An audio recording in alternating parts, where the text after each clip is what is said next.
আসসালামু আলাইকুম। নতুনদের জন্য আজকে একটা ভিডিও। সে ভিডিওটা হচ্ছে এই যে বাচ্চা 6 পিস ম্যাপিং করাচ্ছি, এই যে ভিউ ম্যাপিং করাচ্ছি।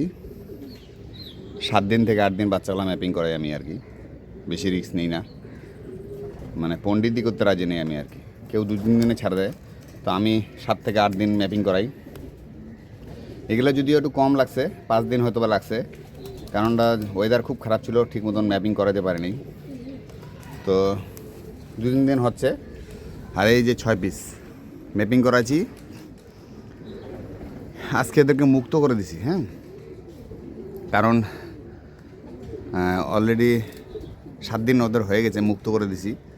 এখন ওদেরকে খাবার দিছি আমি, অবশ্য খাবার দিয়ে ছাড়ছি, যেহেতু বাচ্চা কখন খাবে না খাবে, খাবার দিয়ে ছাড়ছি। অলরেডি ওরা কিন্তু ফ্লাই করছে, কেউ হালকা ফ্লাই করছে, কেউ করেনি।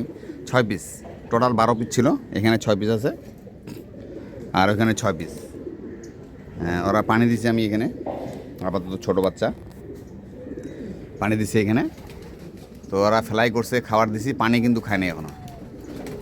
তো একটু হালকা পাতলা ফ্লাই করছে, মানে ফ্লাই ওরকম করে নাই আর কি, বাড়িতেই ছিল প্রায়। তো একটু ঘুরপাক দিছে হালকা, মানে ওটা ফ্লাই বলে না আর কি। যাই হোক, 6 পিস বাচ্চা ছাড়ছি, ইনশাল্লাহ সবাই সকলে দোয়া করবেন বাচ্চাগুলো যেন ঘর লাগে।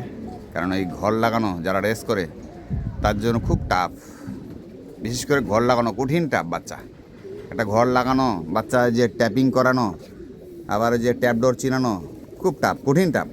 যাই হোক, বলেও যদি আমরা যারা রেস করে কবুতরের পিছনে পরিশ্রম শ্রম দেয়, তারা অবশ্য জানে এই জিনিসগুলো। এই আর কি। তো আলহামদুলিল্লাহ সকলে ভালো থাকবেন ইনশাল্লাহ। বাচ্চাগুলো যে 6 পিস আজকে প্রথম এদেরকে মুক্ত করে দিলাম, দেখা যাক কী হয়। আসসালামু আলাইকুম।